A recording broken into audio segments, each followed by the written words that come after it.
바울 사도는 우리 그 디모데전서 3장 쪽에서 보면 우리 교회라는 것은 진리를 보관하고 있는 곳이다. 그리고 내가 사자에 보면 네가 일꾼으로 어떻게 해야 될 것인지 내 자신이 잘 배우고 계속 가르치고, 오늘 5장에서는 일반 성도들과는 어떻게 해야 되는가, 그건 저와 여러분이 알아야 될 것인데 1절 2절에서는 보통 이제 일반 성도에 대한 얘기고 3절부터 16절까지는 이제 특별히 좀 어려운 과부에 대한 얘기입니다. 그리고 17절부터 25절까지는 교회의 지도자, 장로에 대한 그 세 가지 얘기하고 있습니다. 일반 성도는 크게 우리 교회에 나이 든 분이 있겠고 나이 어린 자가 있겠고 남자가 있고 여자가 있겠고, 그래서 먼저 늙은이에 대한 얘기인데 나이 드신 어른들 어떻게 될까? 이 늙은이를 꾸짖지 말고 권하되 아버지에게 하듯하며. 나이가 많아지면 이제 동작이 아무래도 굼뜨죠. 그리고 이 판단이 잘 안 돼서 실수할 때가 많아요. 이때 그런 잘못을 처리할 때 지혜롭게 하란 말이죠. 그러니까 잘못한 걸 봐주면 안 돼요. 얘기를 해야 돼요. 그러나 동시에 존경을 잃어서도 안 된다는 거예요. 그러니까 어떻게 하면 좋은가? 나이 드신 부모님께 하듯하라. 아버지께. 그러니까 여러분들이 교회에서 나이 드신 어른들을 아버지처럼 그렇게 하면 되는 거예요. 보통 이제 집에서도 보면 특별히 친정 엄마한테 그럴 경우가 많아요. 엄마는 막 이래. 보통 이제 나이가 들면 이렇게 행동이 잘 빠르지 않고 판단이 그러니까 그렇게 우리가 그럴 수가 있는데, 그러면 이제 보통 하는 얘기가 뭐잖아요. 너도 이제 늙어봐라 이렇게 되는 거고. 그러지 마세요. 점점 우리 하나님 그렇게 우리 아기들이 좀 어리게 하는 행동이 너무 뭐라고 안 그러잖아요. 걔가 그러려니 이제 나의 엄마 또 나의 아빠도 나이가 들면은 이제 분별력이나 이런 것을 좀 떨어질 수 있다는 것, 이런 걸 좀 우리가 생각해야 되겠고, 젊은이는 어떻게 될까? 우리보다 어린 사람, 제가 막 맘먹으려고 그래 저게. 그러는 게 아니고 젊은이에게는 형제듯 항상 형제, 자기가 지위가 있다고 해서 아랫사람 함부로 대하면 안 됩니다. 그건 이제 교회 내에서 뭐 담임 목사와 뭐 부목사의 관계도 될 수 있겠죠.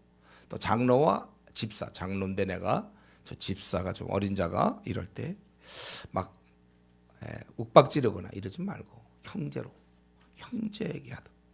군대 조직이면 곤란합니다. 교회가 영적 질서가 없어서는 안 되죠. 있지만 군대 조직처럼 돼갖고는 곤란한 거예요. 딱 하면 쭉 담임 목사 한마디 내가 딱 하면 그냥 쭉쭉쭉쭉.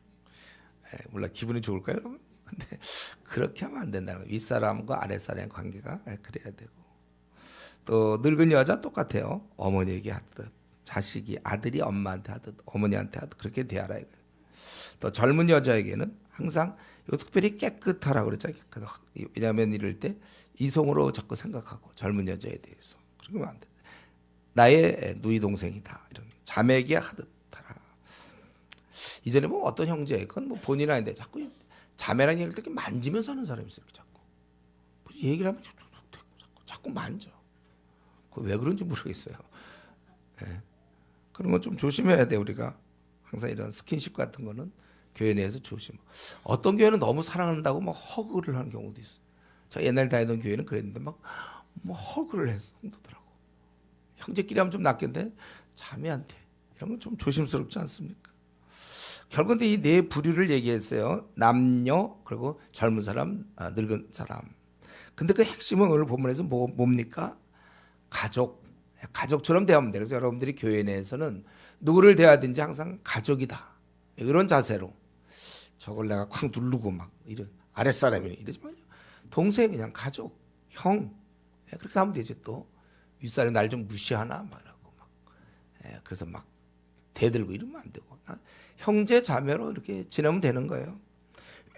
우리는 다 원래 하나님의 자녀죠. 그러니까 가족처럼 대할 게 아니라 원래 가족이니까 그렇게 살면 되는 것입니다. 지금까지 만약 그렇게 못했다면 앞으로 여러분 다 가족처럼 대하세요. 그리고 이제 이러면서 한 가지 중요한 문제가 있는데, 교회 내에서 어려운 사람들, 특별히 이제 과부로 대표되는데 참 과부인 과부를 존대하라. 대충 이제 그 당시에 과부들은 어떻습니까? 생계수단이 없어요. 그러니까 가난해져. 근데 이거를 돌보는 것은 교회의 의무입니다. 그러나 이 말은 어려우면 무조건 도와라, 그건 교회가 할 일은 아니에요. 교회가 다 책임져야 될 일이 아니라는 것입니다.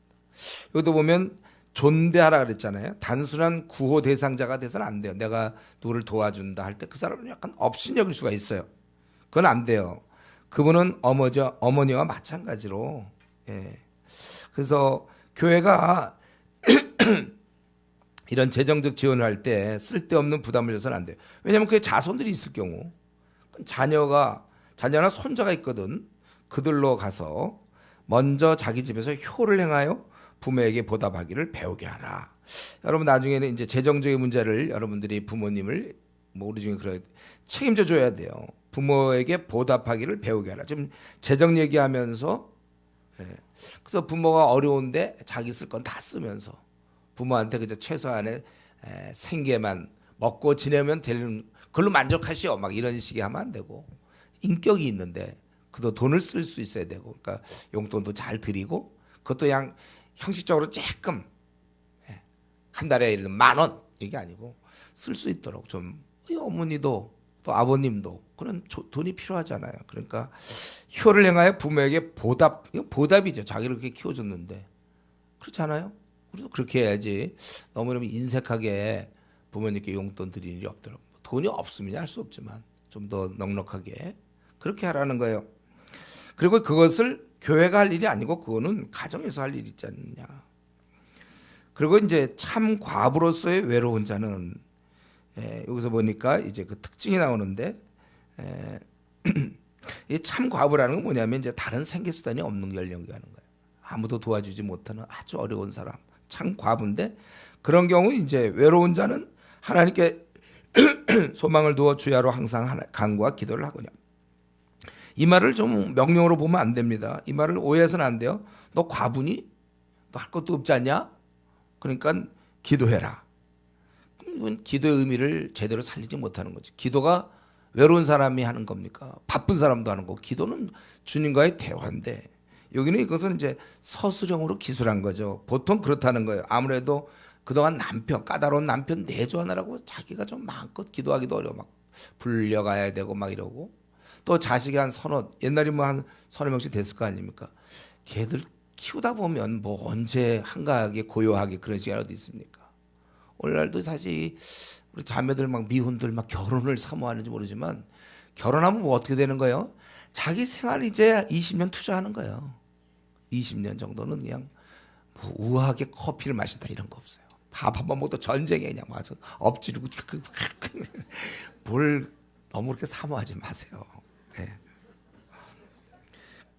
그렇게 분주했잖아요. 아무래도 분주하니까 이제는 그렇게 뭐 까다로운 남편이 아닐 수도 있고 또 자녀들 돌봐야 되는 것 많이 하니까 좀 고요하니까 그러니까 기도해라. 근데 외롭다고 얘기했잖아요. 분명히 외로워요. 그죠? 가족들 다 두고 이렇게 혼자 있으면 외롭지 않겠습니까? 그럴 때 그런 소망은 하나님께 두는 거고. 그런데 이때 이와 다른 방식으로 해결하는 사람이 있는데 그것은 뭐냐면 향락을 좋아하는 거예요. 그러니까 즉 자기의 그 쓸쓸함과 외로움을 이 땅에서 줄 수 있는 쾌락으로 채우는 것이죠. 그래서 어떤 사람은 외로우니까 이 TV를 끼고 사는 사람이 있어요. 아침부터 저녁까지. 우리 동네에 그런 사람이 있던데 밤에도 보면 불이 항상 켜져 있어요. 밤낮 TV만 보는 거예요. 외로우니까.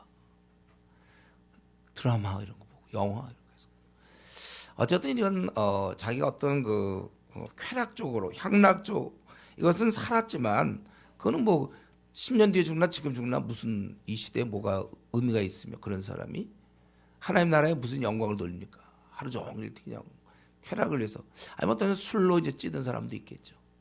아니면 그냥 동창들 만나면서 그냥 시간 때우는 사람. 이 외로움을 이런 식으로 해결하면 안 되고 정말 우리가 외롭다면 주님을 사서 그리고 오히려 다른 사람을 위해서 일을 해야죠. 그래서 향락을 좋아하는 자는 죽은 자다. 이 말을 그래서 계시록 보면 사대교회가 그랬잖아요. 사대교회 그들은 살았으나 죽어 있는 자다. 전혀 주님께 아무런 또 이웃에게 아무런 도움이 안 되는 그저 자기 하나. 그래서 또한 이것을 명하여 그들로 책망받을 것이 없게 하라. 지금 얘기해줘야 그들 나중에 주님 앞에서 책망 듣지 않는 거예요.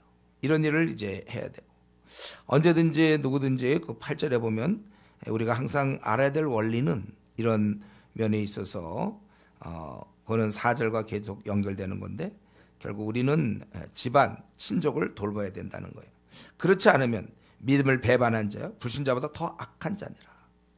어떤 사람은 교회를 한다고 애들 제대로 먹이지도 않고 그냥 밤낮 교회를 한다고.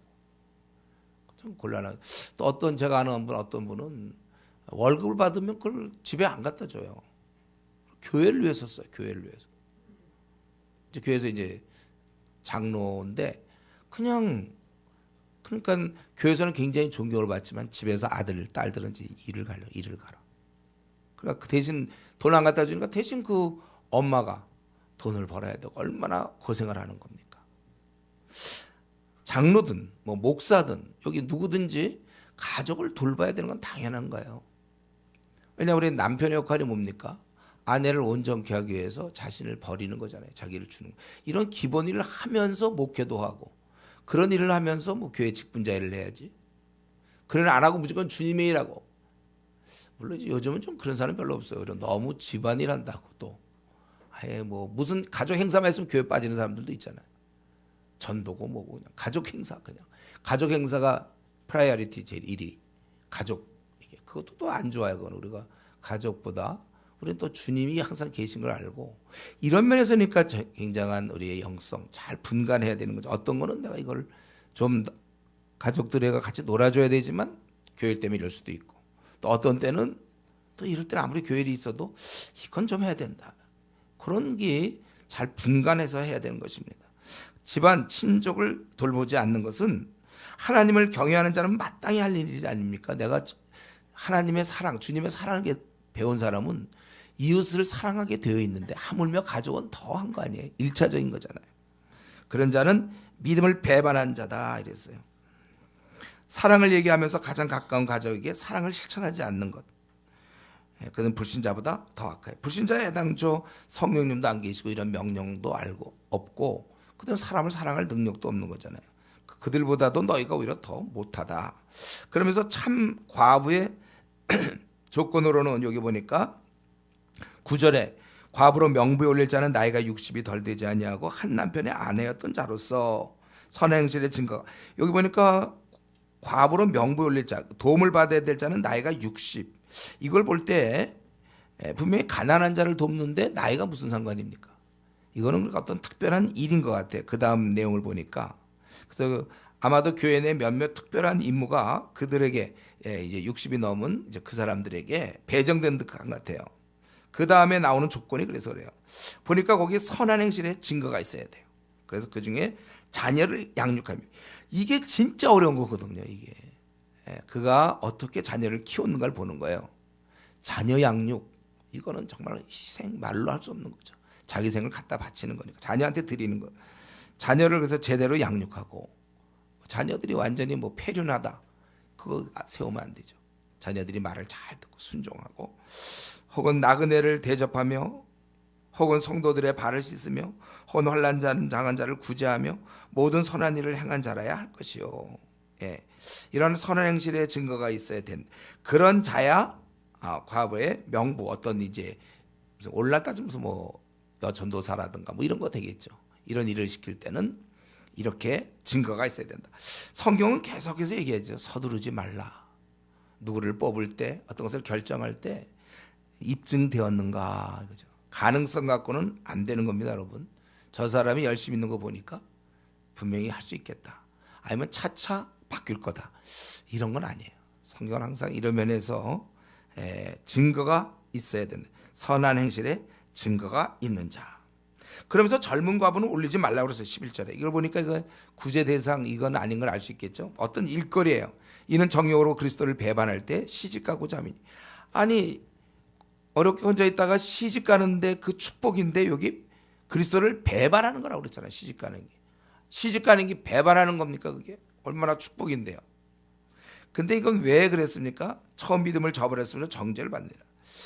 왜냐하면 이제 중요한 어떤 영성 사업을 이제 약속을 한 거예요. 자기가 이제 앞으로 이런 일에 풀타임으로 일하겠다. 그래서 교회에서 이제 지원도 하고 그러는데, 그러니까 예를 들면은 뭐 오늘날로 친다 무슨 뭐 고아들 네가 돌보는 뭐 거기에 원장이 된다. 네가 여기에 뭐 부감이 된다. 그래서 아주 굉장히 중책을 맡으라는데 몇 년 하다가 나 시집 가야 되니까 그만. 이래 갖고는 안 된다는 거죠.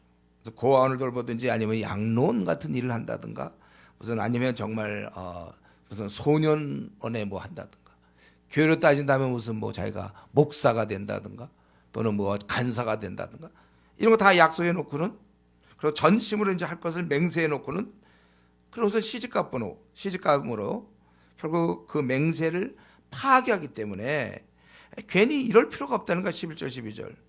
그리고 자칫하면 풀타임으로 도와주고 젊고 시간은 남으니까 남을 물론 신방도 해야 되지만 또 아이 에너지도 많고 그러다 보면 그냥 먹을 것은 있고 할 일은 없으니까 게을러질 수 있어서 괜히 집집마다 괜히 다니면서 쓸데없는 말 한단 말이에요. 만나서 뭐 얘기했어요. 그러니까 그래서 마땅히 아니할 말을 한다. 그러므로 14절 이게 아주 지혜죠. 젊은이는 시집 가서 아이를 낳도록 하라. 그래서 집을 다스리게 하라. 대적에게 비방할 기회를 조금도 주지 말기를 원하노라. 이미 사탄에게 돌아간 실제 그런 일이 있다는 거예요. 그리고 만약에 믿는 여자에게 과부 이제 이거는 이제 따로 얘기한 거지만은 어쨌든 교회가 짐지지 말아야 그 재정 갖고 정말 참가부 진짜 어려운 사람을 도와주니까 그냥 교회에서 무조건 가난하다고 도와주지 말고 그에게 가족이 있고 이러면 그들이 먼저 도와주라. 이러면서 굉장히 성경의 교훈은 실제적입니다. 교회에서 행정이나 특별히 사람과의 관계에서 신중하게 처리하고 있어요. 인간의 연약함을 미리 알고 있습니다. 젊은 과부 괜히 그 유혹거리를 줄 필요가 없다는 거예요. 그럼 억지로 너 이 일에 뭐 양로원이든지 고아원이든지 아니면 선교 사업에 네가 풀타임으로 정말 풀타임으로 해야 될 일인데 너 그거 해라.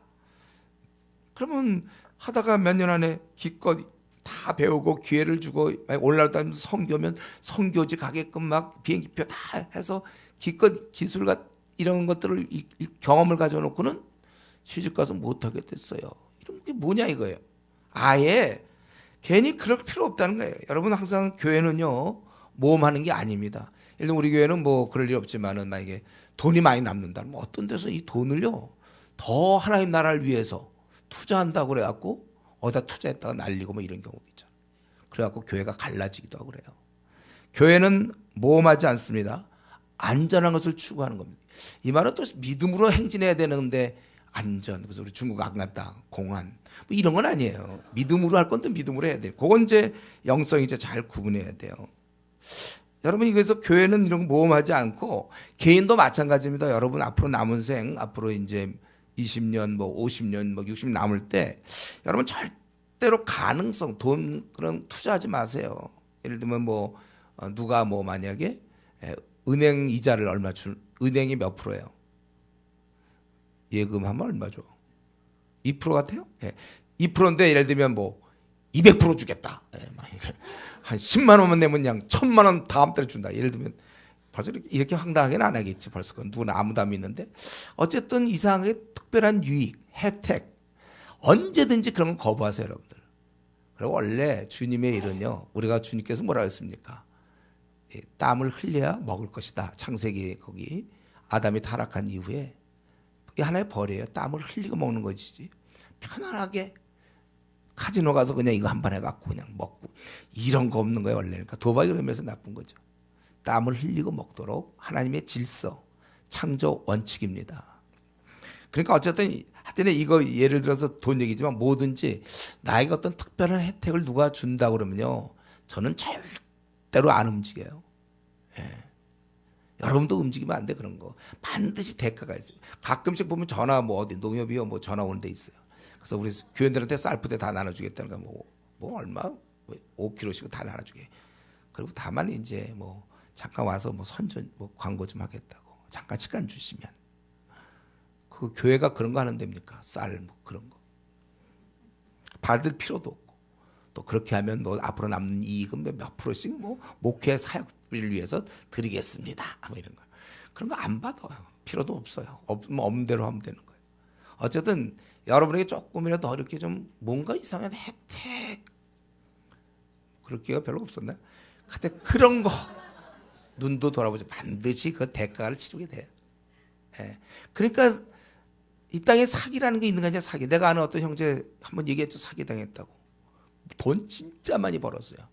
아니 그렇게 벌었으면 이제 더 벌 생각하지만 그만둬도 돼. 그러고 참 중국 가서 남은 생 들여도 돼. 돈 무지 많이 벌었는데 더 벌으려고 어떤 사람이 와갖고 살살살 하니까 이것만 하면 완전히 뭐 아주 재벌 되겠어 그냥. 그러니까 그냥 돈 다 털어놨죠. 돈 다 털고 그냥 친척 돈도. 왜냐면 이거 하면요 당장 다음 달부터 이만큼 나오니까 이거는 뭐 그냥 막는데. 그게 됐겠습니까? 그게 망했죠. 그래갖고 다 전 재산 다 날리고 친척 재산 다 날리고 그런 형제가 있어요. 그러니까 여러분들이 사실 돈을 많이 벌어도 걱정해. 이게 준비 안 된 채 돈을 많이. 그러니까 좀 가난한 것도 감사해. 그런 사람 없잖아요. 가난한데 누가 와갖고 감사하게 생각하세요. 돈. 그러니까 이제 여러분들이 준비됐을 때 누가 그런 거 오더라도 하여튼 뭔가 조금 혜택을 준다. 모르는 사람이. 그럼 왜 주겠습니까? 그 사람이 자선사업가도 아니고 뭐예요? 그 사람은 다 보면 이익이 있으니까 하는 거거든요. 이런 건 기본 상식으로 받아들여야지. 자꾸 이 사람 그 접근해 갖고 와갖고 그럴 수 있으니까. 지금은 물론 여러분이 당장 해당은 안 되지만 미래를 생각하면서 내가 얘기하는 건 나중에 여러분들이 돈 많이 벌었을 때 누가 와서 뭐 안 해보겠냐 이러고 참 조심들 하세요. 절대로 모험하지 않고 교회는 더 말할 거 없고. 그래서 여러분 어떤 문제를 결정할 때 이 바울 사도처럼 그런 상황을 잘 분간해. 이게 평소에 기도하다 보면 다 나옵니다. 기도를 아침에 잠깐 하고 저녁에 잠깐 기도하고 이걸로 말고 기도 시간을 갖고 충분히 기도하다 보면 이제 그 문제를 기도하다 보면 있잖아요. 이건 제 경험이고 아마 여러분 경험이죠. 어떤 문제를 놓고 기도하잖아요. 그러면 전혀 생각지 않았던 요소들이 탁탁 기도 중에 떠올라요. 이건 우리의 간증이에요. 이거는 내가 그걸 원해서 기도하는 건 아니에요. 그러나 내가 이제 어떤 중요한 문제를 놓고 탁 기도하면요, 전혀 내가 생각 못한 문제가 탁 떠오른다. 이 부분은 어떻게 할 건가? 그러니까 우리가 살아가는 거죠. 하나님 막아주시는 거예요. 그러니까 여러분들이 그래서 미혼들 배우자 선택이나 또 여러분 직장 선택이나 앞으로 뭐 외국에 무슨 계획을 세우거나 투자나 그거 그냥 인간의 지혜로 하지 말고 그런 문제 하나님께 기도해 보세요. 기도하던 중에 뭐 하나님 무슨 음성을 들려줄 수도 있겠지만 그냥 기도하다 보면 하늘의 어떤 지혜로움이 탁 떠올라요. 이거 하면 큰일 나는구나. 전 지금까지 그렇게 살아왔어요. 난 요거 분명히 이제 이건 이렇게 해야지 하고 이제 그래도 하나님께 아뢰지 않을 수 없으니까 이제 아뢰면 어이구 이건 전혀 큰일 날 뻔했어. 내가 그렇게 결정했으면. 그걸 이제 또 깨닫고 또 깨닫고 그래서 지금까지 이렇게 살아온 거고 큰 실수 없이 다 살아온 겁니다. 이럴 때 여러분 우리가 이 바울 사도처럼 이거 뻔히 젊은 과부 했다가 물론 안 할 사람도 있겠죠. 그러나 그런 거 안 하는 거 아예. 이 사람이 계속 할 수도 있겠죠. 그러나 그럴 가능성이 있다면 막는 거예요. 안 하는 거. 괜히 그럴 필요 없다는 거예요. 그러니까 우리가 이런 면에서 그냥 믿음이라고 막 밀어붙여서는 안 돼. 믿음으로 나갈 때가 있습니다. 우리 12 정탐꾼 중에 2명이 그건 하나님의 약속이 있고 또 그렇게 안 하더라도 이건 하나님 기뻐할 거라고 확신하면 하는 거죠. 다윗이 골리앗 앞에 나갈 때 믿음으로 나갔어요. 그러나 성경에서 예수님이 뭐를 말씀했죠? 너희가 망대를 짓기 전에 앉아서 계산하라고 그랬어요. 과연 이게 가능한 건가? 또 전쟁하기 전에 싸워서 이길 수 있는가를 계산하고 자신 없으면 빨리 화친하라. 우리가 요 둘 사이를 잘 분간하는 건 어떻게 책으로 또 다르게 설명할 길이 없고 여러분들이 경건의 연습을 통하여 주님과의 관계에서 분별력이 생기는 것입니다. 어쨌든 우리 여기 본문에서 보면 이렇게 교회 내에서 이렇게 가난한 자 어떻게 하다 그만 과부가 될 수 있다는 거예요. 그래서 실제로 아무런 돈을 벌지 못해서 그런 경우가 있다는 것입니다. 다시 한번 우리는 이런 면에서 신앙생활에서는 우리가 이걸 아무도 장담할 수가 없어요. 때로는 아들이 먼저 가는 수도 있고 딸이 먼저 가는 수도 있고 그래서 우리는 이럴 때 항상 하나님이 계시면 왜 이런 일이 생기는가? 나는 왜 하나님께 내가 이렇게 했는데 하나님 왜 나에게 이렇게 하시는가? 왜 이런 고난을 주시는가? 그런 면에서 자꾸 여러분 고민하면 안 됩니다.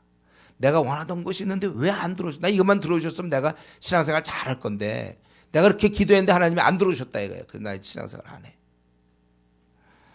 여러분 이 땅의 삶이 마귀가 공중의 권세 잡은 자가 역사하는 곳이고 그래서 이 땅에는 슬픔이나 수고와 이 어이없음 이런 게 가득 깔려 있는 게 이 땅의 특징이에요. 우리가 이것을 지나갈 때 그리스도인이라고 예외는 없습니다. 천국에 그런 게 있다면 그때는 하나님 정말 계시는 거 이래야 되지만 천국에 가는 길 동안 앞으로 여러분 50년 또 앞으로 남은 20년 10년 여기는 앞으로도 너무 어이없는 일, 이건 너무 말이 안 돼. 이건 너무 참 하나님 살아계시면 정말 이럴 수 있습니까? 할 뭐 그러고 싶은 일이 있어요, 여러분들. 예. 그런데 우리는 이 땅을 좀 통과하고 있는 중이라는 사실을 잊어서는 안 됩니다. 그래서 때로 불치의 병에 걸릴 수 있고, 그리고 정말 나는 잘못한 거 없는데 왜 하필 내가 교통사고를 당해서 장애인이 돼야 됩니까? 아니면 또 화재로 모든 재산을 잃을 수도 있고, 몰라요, 아무도. 그건 우리 그리스도인이라서 저절로 되는, 물론 이제 그걸 위해서 기도해야죠. 안전을 위해서 기도하지만 또 내가 원하던 그 정말 실력은 다 됐는데 떨어지는 수도 있는 거고,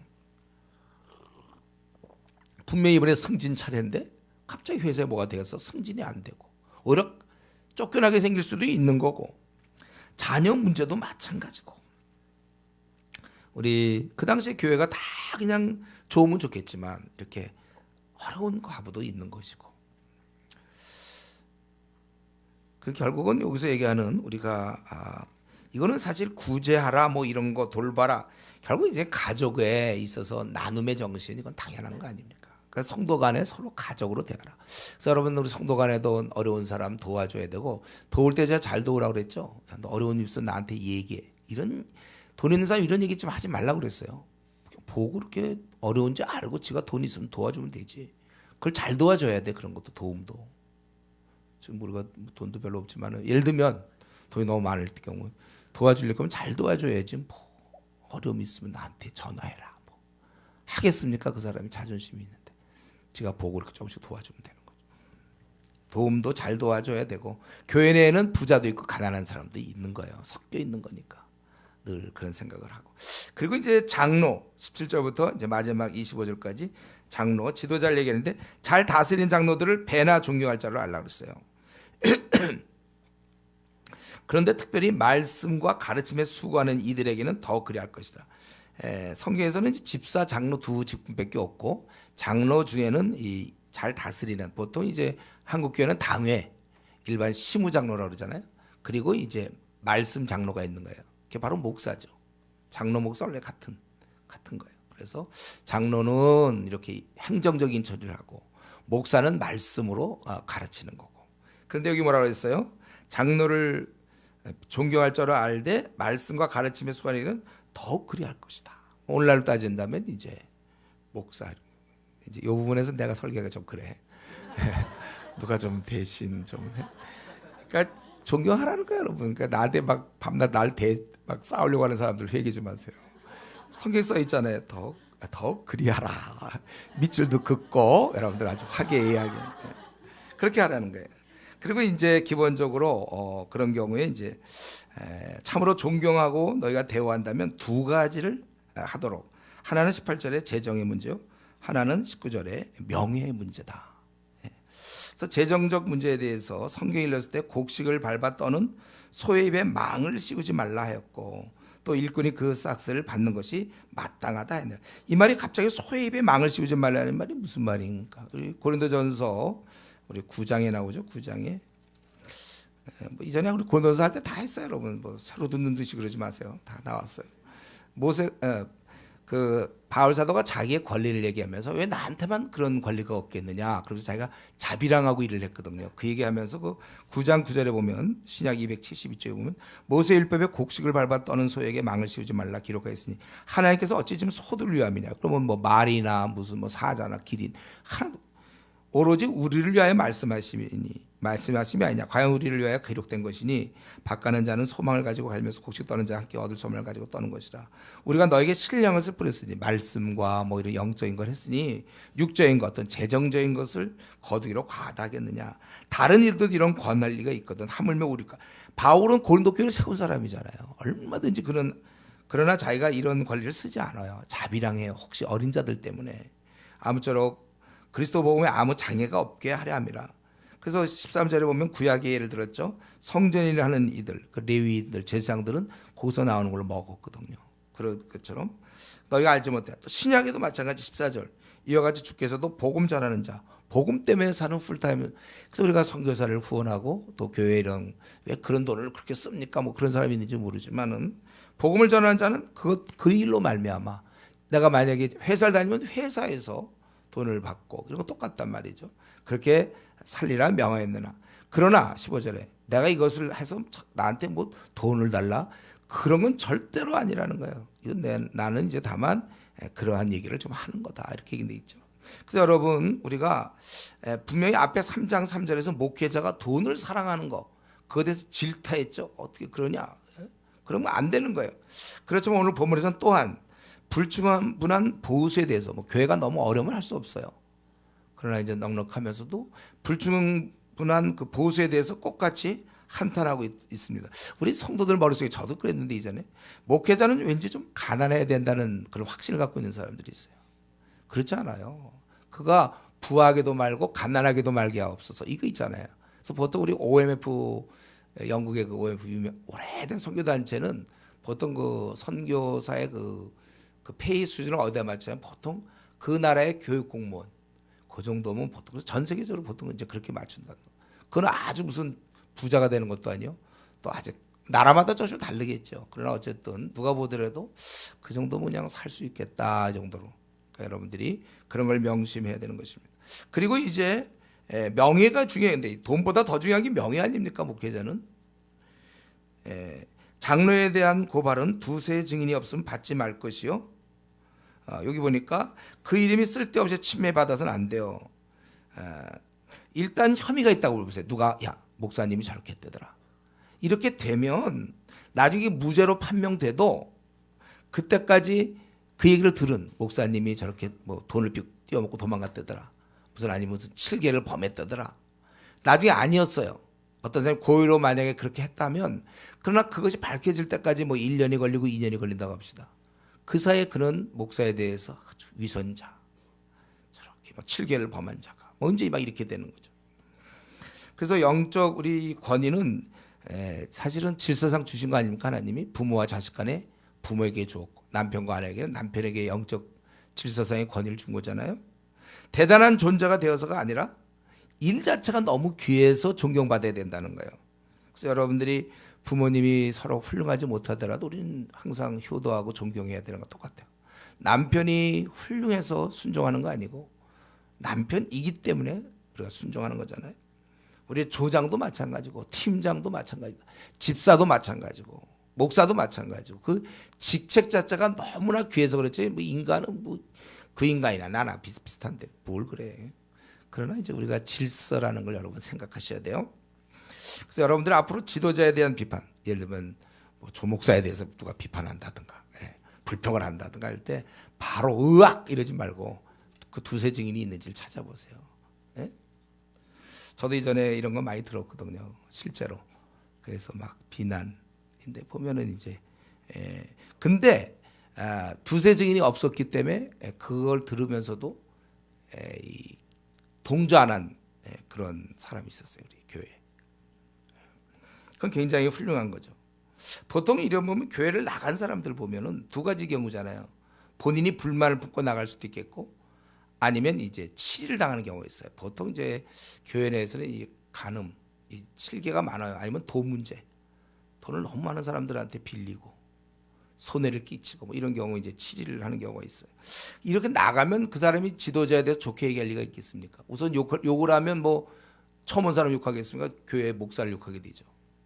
그러니까 제가 우리 교회에서 누구 나간 사람과는 교제하지 말라 하는 이유는 결국 그 얘기를 자꾸 듣다 보면 자기도 마음이 떠나게 되는 거예요.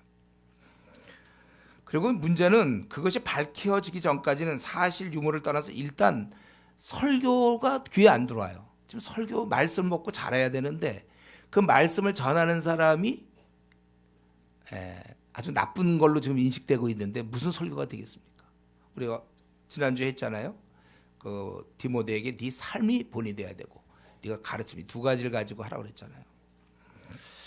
그래서 우리 누가 자꾸 이렇게 불평을 하는 거, 지도자에 대해 자꾸 불평하거나 교회에 대해서 불평할 때 여러분 그런 사람을 우리가 떠나야 됩니다. 우리 멀리하라고 성경은 얘기하고 있어요. 잠언 22장 24절 25절을 보면 노를 품은 자와 사귀지 말며 울분한 자와 동행하지 말지니 네 영혼을 올무에 빠뜨릴까 두려움이니라. 여러분, 우리 주위에 누가 자꾸 이렇게 불평 많이 하는 사람이 있습니까? 불평 많이 하는 사람, 그 사람 피하세요, 여러분들. 그 사람이랑 그냥 밥만 먹으세요. 딴 얘기하지 말고. 글쎄, 정치 얘기 뭐 혹시 할지 모르겠지만은 어쨌든 이러한 노를 품은 자, 울분한 자는 그게 전달돼요. 그래서 우리는 원래 지금 우리도 원래 약간 이 사람을 비방하려는 그런 속성이 누구나 다 있단 말이에요. 그러니까 주님이 그거 하지 말라고 그런 거잖아요. 다 있으니까. 우리도 그걸 누르고 있는데 옆에서 자꾸 비방하고 불평하면 그게 그대로 싹 속까지 싹 들어온단 말이에요. 그러니까 이 불만이 많은 사람들, 또 울분한 자는 그 특징이 뭐예요? 그건 성령 충만하지 않은 자들이에요. 성령의 열매는 뭐가 있습니까? 사랑과 희락, 화평, 오래 참음, 자비, 양성, 충성, 온유, 절제할 때 희락이 있단 말이에요. 희락. 그래서 내가 청년 대학생들 이번 주에 사실 희락이라는 애를 만나고 왔는데, 희락이 있어. 우리 안에는 원래 이게 성령의 열매. 그러니까 불평이 많은 것은 그가 아주 워낙 샤프해가지고 잘 분간해서가 아니라 그가 성령 충만하지, 성격이 아니에요. 성령 충만하지 않으니까 그렇게 불평 불만이 많은 거예요. 성령 충만해 보세요. 감사가 넘치는 것이죠. 그리고 희락, 기쁘단 말이에요. 우리 지난번 데살로니가 전서 1장에서 했죠. 우리는 누구나 다 현대인들은 조울증 증세가 있다고 그랬어요. 좀 좋았다가 또 우울해졌다가 조울증 증세는 조금씩은 다 있다고 그랬어요. 그게 심해지면 이제 치료받아야 되지만 조울증 증세. 근데 우리는 무슨 증이라고 그랬습니까? 잘 기억하고 있네. 조증. 우리는 조증. 우리는 늘 즐겁죠. 우리가 안 즐거움이 있다니 즐거운 사람이 어디 있어요? 우리는 늘 조증이다. 항상 즐겁다. 희락. 성격이 아니에요. 다시 한번 얘기해요. 성격이 아니라 성령의 열매로 항상 기쁨이 있는 거예요. 우리는 희락. 혹시 오해하는 사람 없죠? 여기서 밤낮 시실 웃고 다니라 그런 뜻이 아니라는 걸 알고 있죠? 내면이 기뻐. 항상 뭐 기쁘지. 그럼 우리가 명랑해야 돼요. 여러분들 우울한 거 좋아하지 마세요. 저 형제 그렇게 사색 크고 뭐가 있어 보이게 괜히 뭔가 심오한 듯이 떠나세요. 만나지도 말고 명랑하고 좀 푼수가 없는 것처럼 보여도 명랑, 속에 기쁨, 이런 게 다 있어야 되는 거예요. 기쁨이 있어야 돼요. 이런 시간에도 꾸준히 조는 사람들인데 막 기쁨 얘기해서 그냥 기쁘셔, 나도 기쁘다 지금 조느라고. 우리가 우리 자신의 불안전성 때문에 우리 인간이 마귀가 특징이 참소하는 거 아니에요. 불평하고. 그렇기 때문에 나도 이거랑 싸우는 중인데 옆 사람이 와갖고 불평을 하게 되면 교회에 이제 싫어지고, 목사가 싫어지고, 간사가 싫어지고, 뭐 팀장, 조장이 다 싫어지는 거예요. 자꾸 그런 얘기하면. 그래서 분명히 노를 품은 자와 사귀지 말고. 여러분 지금 시간을 누구랑 많이 보내고 있나 생각해 보세요. 내가 영향을 받는다는 거죠. 그러나 만약에 그게 진짜일 경우에는 20절 이거는 공개적으로 다뤄야 된다는 거예요. 이걸 갖다 꼭 이럴 때 목사가 뭐 7개를 범했다든가 돈을 뭐 장로가 어떻게 됐을 때 그걸 확실히 치리해야 되는데, 이럴 때 이제 꼭 그런 사람이 나타난다니까요. 우리가 사랑으로 받아야 되지 않느냐. 이럴 때 또 사랑 얘기하는 사람. 이때로 늘 쓰는 성경 구절이 뭐죠? 내 눈 속에 있는 들보. 이때 들보와 티가 나타나요. 이때 평소에 그렇게 성경도 잘 모르던 사람이 이때 어떻게 그건 또 알았는지 들보. 뭐 우리는 뭐 잘합니까? 뭐 누가 뭐 우리 잘한다고 그래요? 뭐 진실을 해야 돼. 이럴 때는요. 범죄한 자들, 이건 장로를 다 포함한 거죠.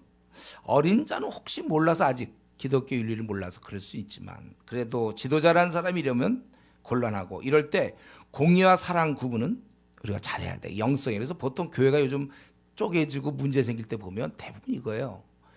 지도자가 뭘 잘못했어요. 그러면 다 일치 단결해서 내보내야 돼. 그런 지도자는. 근데 내보내야 되는데 꼭 편드는 사람들이 있다니까요. 우린 뭐 나았냐 뭐 이러면서 꼭 둘러 갈아진 거예요. 내가 최근에 많은 교회들이 지도자에 대해서 그건 뭐 우리는 뭐 나으냐 꼭 이런 얘기. 성경 그 분명히 있어요. 범죄한 자들을 뭐, 이게 고린도전서 5장에 나오는 거 아니에요. 그가 잘못했을 때 아무도 사랑으로 받아야지 왜 그러냐. 그때 바울 사도는 나를 내어주었다 이렇게 얘기하잖아요. 이게 분명해야 되는 것입니다. 그래서 이런 일을 당할 때 21절에 하나님과 그리스도 예수와 택하심을 받은 천사들 앞에서 내가 엄히 명하노니 너는 편견이 없이 이것들을 지켜 아무 일도 불공평하게 하지 말며, 이럴 때 이런 일을 다룰 때 공정해야 된다는 겁니다. 여기서 특별히 택하심을 받은 천사들 앞에서 이 말을 쓴 거는 우리 일이 공개되어 있음을 기억하라는 거예요. 그리고 22절 아무에게나 경솔히 안수하지 말고 다른 사람의 죄에 간섭하지 말면, 그러니까 연결되지 말라는 거야. 다른 사람의 죄에 내 자신을 지켜 정결하게 하라. 그러니까 이게 애당초니까 뽑을 때 잘 뽑아놔야지. 뽑아놓고 내가 안수했는데 그가 문제가 생기면 나까지도 문제가 되잖아요. 그러니까 다른 사람의 죄에 간섭하지 말라는 거, 연결되지 말고 내 자신을 지켜 정결하게 하라. 이제부터는 물만 마시지 말고 네 위장과 자주 나는 병을 위하여 포도주를 조금씩 쓰라. 어떤 사람의 죄는, 여러분 이거 읽다 보면 그 이상하지 않아? 22절 네 다른 사람을 간섭하지 말고 너를 정결해라.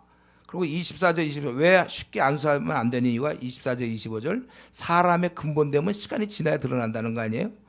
어떤 사람의 죄는 밝히 드러나 먼저 심판하고 어떤 사람의 죄는 그 뒤를 따르나니 이와 같이 선행도 밝히 드러나고 그렇지 않은 것도 숨길 수 없다. 그러니까 네가 경솔히 안수하지 말라는 거야. 이 사람 지금 괜찮다 그래서 쉽게 처음 온 사람 막 세웠다가는 네가 문제가 된다. 근데 23절은 왜 나오는 거야 이거 지금 갑자기? 이제부터 물만 마시지 말고 내 위장과 자연의 병을 위하여 포도주를 조금씩 쓰라. 흐름이 너무 이상하지 않습니까 여러분? 안 이상해? 원래 이쯤 되면 원래 포도주 얘기 나와야 돼요? 좀 이상하지 않습니까 이게? 23절에 나오는 것은 제가 생각할 때 그거 같아요. 네 자신을 지켜 정결하라. 내가 본인이 돼야 되고 정결하고 흠이 없어야 되는데 혹시 이런 포도주 같은 걸 마셔서 또 실수할 수도 있고 아마 그렇기 때문에 이 디모데의 경우는 포도주를 멀리했을 것 같은데 바울 사도가 우려하는 것은 이제 디모데 우리는 오늘 본문을 통해서 안 거죠. 내 위장과 자수나는 병, 이 어떤 그 위의 어떤 병 때문에 이 약용이죠. 약용으로 쓸 수 있는 포도주조차도 이거 쓰지 않을까봐 정결 얘기를 하다가 여기를 간단하게 한 거예요. 너 정결하지만 그렇다고 해서 네가 네 몸에 위에 그 좋은 그 포도주를 네가 먹지 않거나 그러지 말라. 이제 그 얘기를 잠깐 이렇게 한 것 같아요. 이거 정확히는 뭐 얘기할 수는 없겠는데 흐름상 그렇습니다. 어쨌든 여기서 사람 뽑을 때 금방 알 수 있지만 그러나 우리가 입증된 다음에 한다는 거 우리가 꼭 기억하시면 좋겠습니다. 그리고 잘 뽑아야 되고 그러나 아무리 노력을 했지만 나중에 드러나는 경우가 있다는 거예요. 그럼 늦게라도 잘못이 드러날 경우는 할 수 없이 단호해야 되는 거예요. 리더기 때문에 많은 좋지 않은 영향을 성도에게 끼칠 수 있어서 그러므로 그가 했던 행동에 대해서 공개적으로 잘못을 얘기해 줘야 어린 자들이 이게 크게 잘못된 거구나. 이때 이거 공개적으로 치리가 없으면 저렇게 해도 되는 거구나 이렇게 생각해요. 그냥 그 사람이 소리 소문 없이 나가버리면 뭘 잘못했는지 알 수가 없어요. 그래서 그건 확실하게 우리가 뭐 조장이 잘못한다든가 간사가 잘못한다든가 지도자가 잘못할 때는 집사가 잘못할 때는 그건 분명히 밝혀야 돼요. 그래야 교회 공동체에 이것이 잘못된 거구나. 집사가 그랬다. 밝혀야죠. 무슨 뭐 돈을 횡령했다. 그 사람의 그거를 위해서 소리 없이 이렇게. 그건 안 되고 확실하게 얘기할 수 있어야 되는 거예요. 공개적이어야 돼요. 그 사람이 무슨 체면을 생각할 게 아니라 누룩이 번지는 걸 생각할 때 빨리 확실히 끊어줘야 되는 것입니다. 그러니까 여러분 이제 말씀을 마쳐야 되는데 좀 정리해 보면은 하나님을 위한 우리 교회 사역에는 뭐 전도, 뭐 양육, 선교, 우리가 이런 게 물론 근간이겠지만 그뿐 아니라 이런 행정 처리가 들어간다는 거예요. 신앙생활은 어디 무슨 무인돼서 혼자 하는 게 아닙니다. 신앙생활이 이제 드러나는 거예요. 그래서 먹든지 마시든지 무엇을 하든 다 하나님의 영광을 위해서 하라고 그러지 않았습니까? 그래서 우리가 사람과의 관계, 여기도 여전히 또 관계잖아요. 여기도 재정의 문제가 있어요. 여기서 섬김의 문제가 있습니다. 또 대화할 때의 문제. 대화할 때 굉장히 돌직구 달리는 거 제가 조심하라고 그랬죠. 돌직구. 또 웃는 거, 사람을 격려하는 거, 그리고 아주 결정적으로 돈 쓰는 거. 저는 이거 제발 우리 교회는 구두쇠들이 없길 바라는데 절대로 돈을 안 쓰는 사람이 있어요. 항상 얻어먹으려고만 하는 사람이 있어요. 이상하게. 나눌 수 생각을 해요. 적으면 적은 대로라도 나눔해 주죠. 또 어떤 게으른 사람들, 얌체 뭐 이런 것들. 어쨌든 이런 행정적 처리를 제대로 못하면 교회가 큰 시험에 들게 되는 거예요. 그래서 때로는 싸우게 되고, 그래서 초대교회도 한번 갈라질 뻔했잖아요. 헬라파와 유대인들 사이에 문제가 생겨가지고, 둘 다 기독교인이지만, 그래서 그때 일곱 집사 구제 문제로 가지고, 그래서 일곱 집사를 뽑아서 그 문제를 정리했습니다. 그래서 우리가 교회 일을 지혜롭게 처리해서 재정 문제가 엉뚱한 데 새지 않도록, 또 예측 가능한 문제를 잘 처리하고, 할 수 있으면 할 수 있을 만큼 일 터지기 전에 미연에 방지하는 게 좋습니다. 바울은 이러면서 디모데에게 이걸 깨우쳐줘요. 이런 것, 이런 지혜, 우리가 이런 걸 우리도 배워야 되는 것입니다.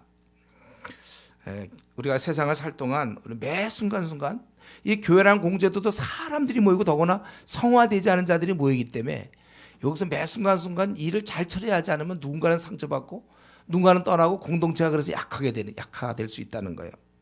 그래서 우리는 정말 하늘의 지혜를 갖고 그 내면에 얽혀 있는 사람들의 심리와 감정을 다 들여다보고 파악하는 능력을 우리가 정말 잘 이 교회 내에서 가져나가야 돼요. 여기에 영성이 필요한 겁니다. 그러니까 앞날의 문제, 미혼들은 누구랑 결혼해야 될지, 어떤 직장을 다녀야 되는지, 또 그렇다면 직장에 들어가서 사람들과 관계는 어떻게 해야 되는지, 또 만약에 결혼해서 아기를 낳으면 아이들은 어떻게 양육하며 어떤 유치원 성교원을 보내야 되며, 또 어디를 가야 되는지, 또 부부 사이 관계는 어떠며, 교회 내에서의 질서, 교회 내에서도 상하 관계가 있고 집사 장로가 있고 목사가 있는데, 또 이런 재정 처리는 어떻게 하면 좋을까, 또 명예와 관계되는 거, 그리고 잘못된 자의 치리, 이런 것은 지금 책으로 되어 있지 않아요. 우리가 이것은 터득해야 돼요. 분별력이 있어야 됩니다. 우리 어린애가 밥 먹는 것도 처음에 잘 못 먹잖아요. 그러다 밥 자꾸 먹어보고 말하는 것도 배우고 공부도 하고 사람들 만나는 거, 친구 관계 이런 거 점점 마찬가지로 우리 영적으로 우리가 성숙했다는 것은 이런 모든 면이 다 골고루 갖춰져 있다는 걸 의미하는 겁니다. 주님께 헌신되어 있다 해서 그냥 막 목사로 뛰어들겠다.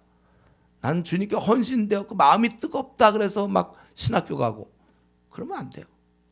문제가 생겨. 오히려 그런 사람들은 오히려 그 사람 지도자의 길이기 때문에 주위에서 말려야 돼요. 원래는 저는 원래 이게 많이 말리죠, 여러분들 신학교 가는 거. 왜냐하면 그게 단지 마음에 뜨겁고 열정이 있는데, 그거는 이제 제일 중요한 부분이지만, 그 다음에 그가 움직이는 활동 반경에는 사람들 만나야 되고, 어린 자 만나야 되고, 뭐 성격 이상한 사람들 만나야 되고, 돈 문제, 말, 언행, 심사, 이게 다 들어간단 말이에요. 그거가 만약에 영역으로 볼 때 내가 처음에 헌신됐다는 시작이고, 그 다음부터는 수많은 사람을 만나는 관계에서 일이 벌어질 텐데, 또 교회 이런 행정도 보세요. 젊은 과부는 올리지 말라. 와, 이런 지혜, 이런 것들 말이죠. 그래서 여러분, 우리가 좋은 일꾼이 되기 위해서는 하늘의 지혜가 필요하고 분별력을 소유해야 됩니다. 우리도 기도하면서 이런 안목과 판단을 달고, 당장 내 앞날의 문제도 아직도 40년, 30년, 20년, 50년 더 살아야 되는데, 이 앞날을 어떻게 운영을 하다가 내가 주를 만나볼 것인가, 이걸 놓고 하늘의 지혜를 기도해야 되는 것입니다. 이런 면에서 정말 좀 제가 안타까운 거 한 가지는, 아직도 주님과의 관계가 제대로 되어 있지 않는 사람, 나중에 나도 때가 되면 주님을 잘 섬기겠다 이러는 사람들 정말 안타까워요. 로스쿨 나와서 이제 변호사 시작하면 당장 뭐가 됩니까? 이제부터 실무를 잃게 돼. 누구 밑에 들어가든지 뭐 몇 년을 배워서 이걸 다 배워야 되는 거 아닌가요? 바로 그 로스쿨 하자마자 그냥 그 사람한테 막 수임 들어오고 막 그런 경우 없어요. 여러분들 뭐가 되더라도, 뭐 회계사가 되더라도 딱 그걸로 끝나는 게 아니에요. 시험에 붙었을 뿐이지 이제부터 해야 된다는 거예요. 마찬가지로 집사가 딱 되는 순간 되는 것도 아니고, 목회자가 되는 순간 다 되는 것도 아니고, 이제 배워나가야 된단 말이에요. 이런 면에서 실무를 익혀야 되는데, 저는 나중에 때가 되면 그때 열심히 주를 섬기겠습니다 할 때 한 4가지 정도 문제가 있어요. 우선은 실력이 안 돼. 준비가 안 돼요. 예. 그리고 두 번째는 벌써 40 넘어가면 노안이 온다고 그랬잖아요, 제가. 건강이 안 돼, 건강이.